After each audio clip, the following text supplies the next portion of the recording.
podcast. It's Saturday morning and got up kind of early to catch up on the ONE FC fights from last night and figured I might as well do a little fight breakdown for the weekend since there's quite a few cards going on. It's a pretty good weekend for fight fans. Like I said, I'm currently catching up on the ONE FC fights from yesterday. They had morning fights on because they had a card in Thailand, so they had about 5 free fights on YouTube and then like a $25 pay-per-view, which I mean, it's a pretty good deal. ONE FC, if you only just watch combat sports on UFC, but ONE FC is a solid organization. Probably globally a little bigger than UFC, but not as big in the United States.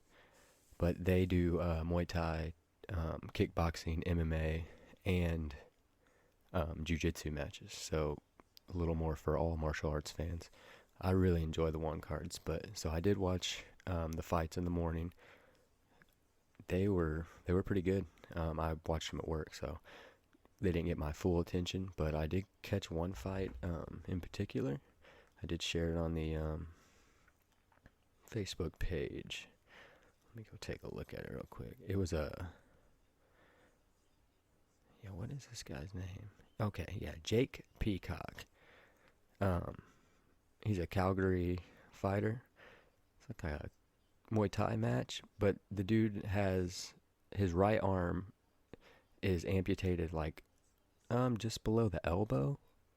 But dude, the way he throws this little arm is crazy. Dude, and his legs are so long. Spin kicks, roundhouse. Such a good distance fighter. And then when you do get inside on him, he just whacks you with that elbow, creates distance, and he's kicking you again. I was really impressed by him. He was fought on the Thailand card. But yeah, Jake Peacock, look him up. Now I'm currently on the main card, which was last night. ONE has a deal with Amazon, which is great because if you do miss the fights, you can always go back and watch them. So if you do have Prime, just type in ONE FC. This one is the April 5th card. We got quite a few good fights on here. I'm only a few fights in, but it is the Ursel versus Nicholas card. Let's go down on the card here.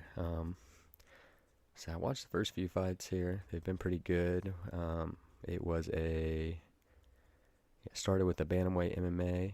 Then you got the strawweight Muay Thai. I don't know many of these guys, especially in the MMA. Like, ONE has, not that their MMA isn't high level, but they don't have as big as stars as some of the other organizations when it comes to MMA. But when it comes to kickboxing, Muay Thai, and jiu-jitsu, they have some pretty solid guys. I would just say their MMA, like probably the biggest guy they had at one point was Ben Askren.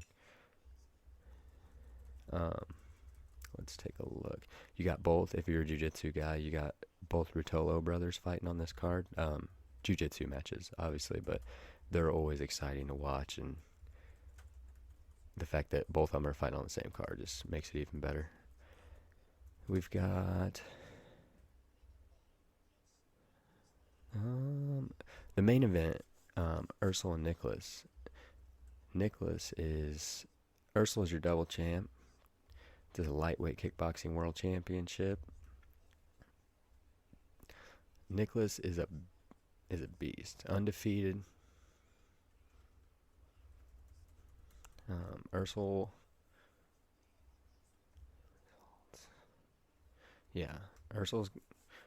gonna have his hands full.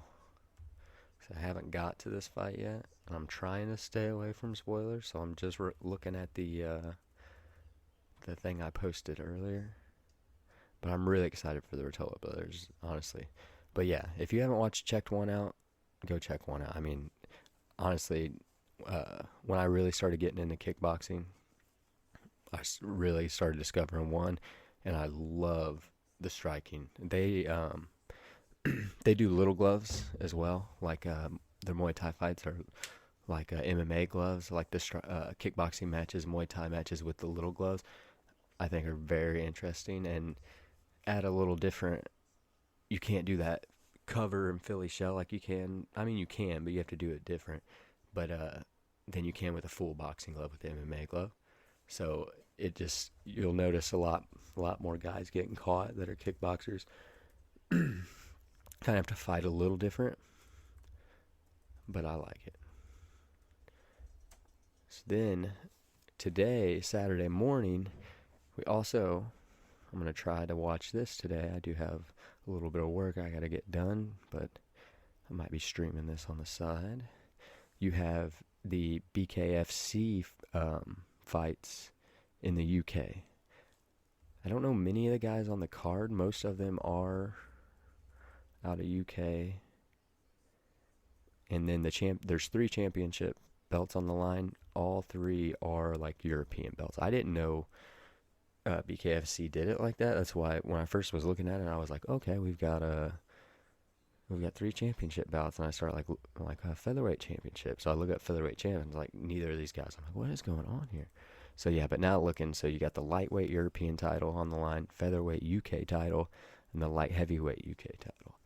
So I don't know many of the guys on here, but I mean, you're always guaranteed an entertaining night watching some BKFC. Well, I guess it'd be an entertaining day for us. Then to finish off the night, we've got the UFC fight night, Allen versus Curtis. It's 2. It's the rematch between them. I'm really excited for that one. I'll hop into that here in a second, but we're going to go ahead and just skim through these prelims. Not really going to dive too deep into a fight night prelims, but I mean, you got some names on the prelims. You got Dumont versus Drain Demandamy. I see Court McGee is fighting on the prelims. We start getting into, let's see who else we got on here. All right, your first fight's going to be Trevor Peek versus Charlie Campbell. Lightweight bout. This whole main card here is, I think, what do we got? What's the heaviest? I think your main is a welter. No, your main's a middleweight bout, so that's going to be your heaviest on this main card. And we got a lightweight, featherweight, and then your main event. So probably going to be some fast-paced fights. Guys with good cardio. Let's go ahead and take Trevor Peek, Charlie Campbell. Let's take a look at Trevor, how he's looking here. So I've seen both these guys fight. I haven't really followed them both real closely. Trevor is coming off of a unanimous decision win, a unanimous decision loss, and then a TKO first round. So he's 2-1 out of his last 3. Both coming off of 2 unanimous decisions. That's the thing with these lightweights is most of them have good cardio. Either you're going to get fast-paced. Most of them are kind of going to go unanimous decisions. Let's take a look at the guy he's fighting. I don't know much about Charlie Campbell. He's 8-2, 6 wins by knockout, 3 first-round finishes. What do we got? So he is coming off of a first-round KO TKO. So he only has 1 fight in the UFC, and it was a first-round knockout. He's had 3 first-round finishes. Oh, man. So this guy's got some... He's a KO guy. Yeah, like I said, don't know too much about these guys, but just a quick glance at them. I'm going to go with Campbell on this one. Peaks looks like kind of I don't see... Seems like this Campbell's got power, so I don't see Peak being able to stretch this out 3 rounds with this guy. He's got a little more UFC experience than Campbell, but I'm going Campbell on this one. So your next fight is going to be a lightweight bout between Bahamondes and Giagos. Like I said, I'm not sure too much about these guys. We got Bahamondes is 14-5. Giagos is 20-0. and 11, both coming off losses. Man, Bahamondes, he's 6'3", with a 75.5-inch reach. So he's got the reach advantage here coming into this one. He looks like he is the favorite. Man, let's take a look. Let's see who Bahamondes just fought. He's got 9 wins by knockout, 1 by submission, and 6 first-round finishes. So he's coming off of a loss by unanimous decision. He has a unanimous decision win before that, and then a third-round submission before that in his last 3. So he's 2-1 in his last 3. 2 of them went to unanimous decisions. Like I said, with these lighter weights, you're going to run into that a lot. Giagos, 8 wins by knockout, 4 by submission, 5 first-round finishes. He is coming off of a loss by second-round sub. Then before that, first-round KO, TKO. And then the fight before that, he lost by another first-round submission. So I'm guessing he doesn't do the hottest against some of the better grapplers. Yeah, I'm going Bahamondes on this one. I'm going unanimous decision. I think he takes this one on. Coming up next, we got your featherweight bout: Shepe Marscal versus Morgan Charret. The French names I really kind of struggle with sometimes. Let's take a look here.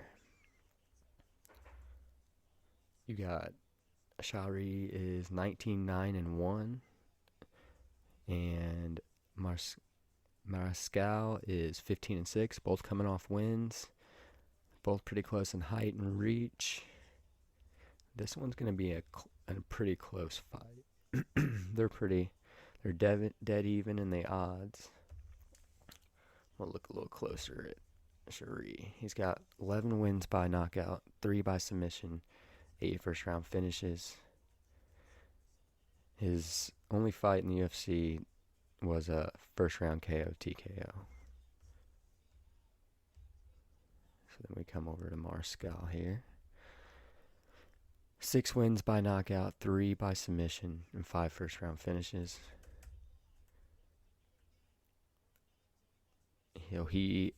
With Peak, which he was down farther on the card, he unanimous decisioned him, and then he's coming off of a second-round KO, TKO over Jenkins. So I'm going to go Mariscal on this one.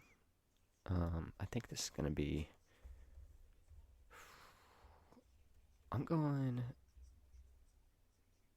Mariscal unanimous decision. I'm going to say we're getting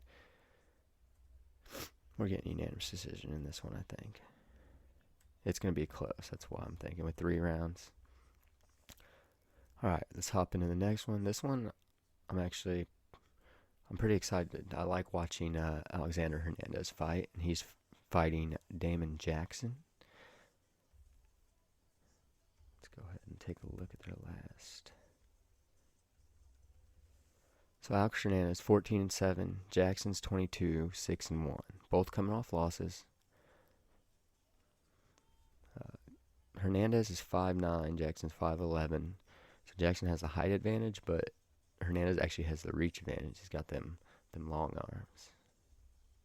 I mean, really not longer than the other guy, but compared to his height, he's got long arms for his height. Short legs. All right. It's looking like Hernandez is the favorite here, which I kind of figured. Let's look at his last couple fights here. He's got 6 wins by knockout, 2 wins by submission, and 7 first-round finishes overall. He's coming off of a loss to Lego, old Lego head. You've heard about him before. He's coming off of a win off of Miller by unanimous and a loss by Quadrillo. But I like the way this guy fights. He's fun to watch. Let's take a look at Damon here. Damon Jackson, 4 wins by knockout, 15 by submission, and 9 first-round finishes. He's got a pretty lengthy record there. Okay. He is coming off of a unanimous decision loss to Quadrillo. Then he is coming off of a second-round TKO loss to Ige. And then before that fight, he fought Sabatini, and he TKO'd him in 1:09. So he's coming off 2 losses, unanimous decision in his last, and the KO and TKO before that. Dang. This is going to be like I said, I know Hernandez is the favorite. I was going into this going Hernandez, but I'm going to go Jackson by second round submission. And that's just me winging it last minute after looking at their stuff. I'm kind of just changing my pick. Okay, so now we're getting to your main fight here. This is the one. These two dudes. You got middleweight bout, Brendan Allen versus Chris Curtis. These guys, this is the second fight they've had, rematch. Their first one was a high-paced, a lot of volume, pretty close. Brendan kind of came out. I think Brendan was kind of winning the first. I mean, took Curtis's back, like standing up against the cage pretty quick in the fight, but Curtis was able to shrug him off. It wasn't like in any danger there. But I mean, when you can take somebody's back that quick, it's pretty impressive, even though he didn't do much with it. From there, I thought Allen was getting the better of the feet in the first, of the exchanges on the feet in the first. He shoots in for the single in that first round, drops to leg lock, which is cool in MMA. He was trying for a straight ankle lock, and you know me. If you know me, I'm all about ankle locks. I will dive for a toe hold or anywhere from a dominant position. I love leg locks. But I think that's where he messed up, kind of. Just a little bit of inexperience. I wouldn't say inexperience, but, in bigger matches, close matches like that, I mean, you should probably keep your dominant position instead of diving for the leg lock, especially in MMA. And then going for that straight ankle, he's a good submission guy, but his legs were already in double outside Ashi. I mean, he should have put the top leg behind the back and started switching towards a heel hook instead of that straight ankle. But that was towards the end of the first. So, and then there was kind of the scramble. Curtis back up, and they're back and forth again. First in. So I kind of gave Brendan in their first fight the first round to him, but it was close. Coming into the second, Curtis was looking good. I mean, they were both, the volume, pace was still the same, but Curtis was kind of starting to get the better of the exchange, starting to unload to the body a little bit. And then Brendan was firing back with some pretty good roundhouses to the body as well, but he just ate a big right hand and got wobbled, and Curtis pounced on him and finished it. But how the fight was going, I mean, I think either of these guys can catch each other any time. But the factor going into this one, I want to say I'm going for Allen in this one. Even though he did lose this last one to Curtis last time they fought. But let's go ahead and let's go take a look at how he's coming off 6-fight win streak. His last loss was the fight to Curtis. He has been submitting the shit out of people since losing to Curtis. I think Curtis brought out the demon in this dude. That's why I'm thinking Curtis is going to get a different version of Allen this time. So let's let's take a look at his record. Dude has 14 wins by submission, 5 by knockout, and he's on that 6-fight win streak. So since his last loss, he lost to Curtis back in 2021. And if you want to see the fight, I posted it on the Facebook page. It's the whole first fight. It's a pretty good one. So he loses to Allen by second round TKO. Or loses to Curtis, my bad. I'm talking about Allen. Loses to Curtis by second round TKO. Then he goes on to fight Smiling Sam Alvey. He submits Sam Alvey second round. Then next fight, Malcolm. He wins that one by unanimous decision. Then he fights Jocko next. Submits Jocko in the first round. Fights Muniz after that. Submits him in the third round. Goes on to fight Bruno Silva. Submits him in the first round. Then he fights the submission guy from Guard himself, Mr. Paul Craig. Submits him in the third round. So this guy's 6-fight win streak, 5 of the wins by submission. So like I said, I think Curtis woke up a demon in this guy, but is he going to come into this knowing that, thinking, is this guy my kryptonite? This is the guy that TKO'd me right before, is that in his head back there? That this is the guy that caught him on the feet? And then you never really got a chance to see Allen in like a dominant ground position other than when he was working with that leg lock, which I would have rather, like I said, seen him keep position. So you got Curtis, 17 wins by knockout, 1 by submission, and 7 first-round finishes. And Curtis knows that, obviously, he knows this dude, his submission game is up there. But Curtis has been grappling a long time. He don't have a lot of wins by submission, but that doesn't mean he's not defensively good at jiu-jitsu. So Curtis is coming off of a split decision win. Then he has, there was a could not continue. I'm not sure what happened in that one.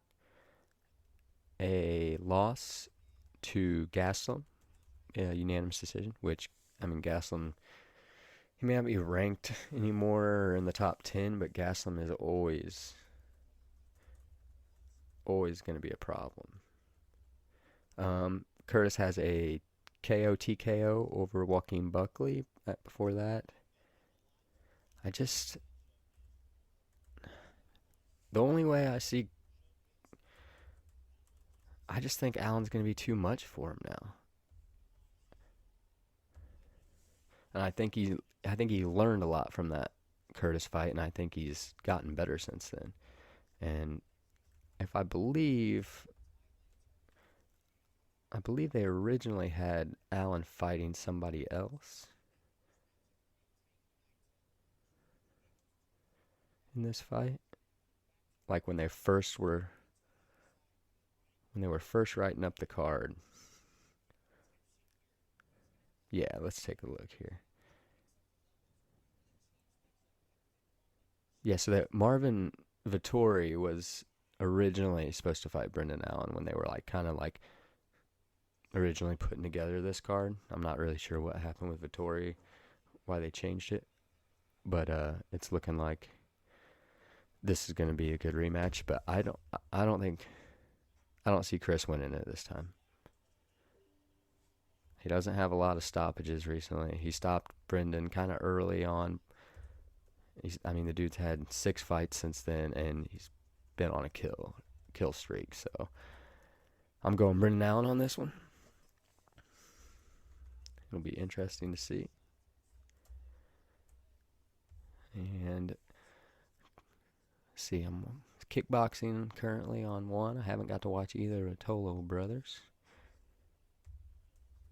But I was doing this one solo today. Gav's at his mom's, and I figure with all these fights, I can't really just not talk about them or break them down. So I'll make sure Gavin is watching some of these, and we will give you guys a recap probably on Wednesday.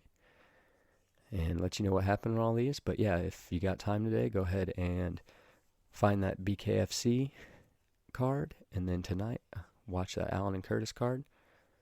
And like I said, good card for fight fans this weekend. But I am gonna get out of here. I've got 7:30 jiu-jitsu to get to. Hope you all have a good day, and we'll see you on the next podcast.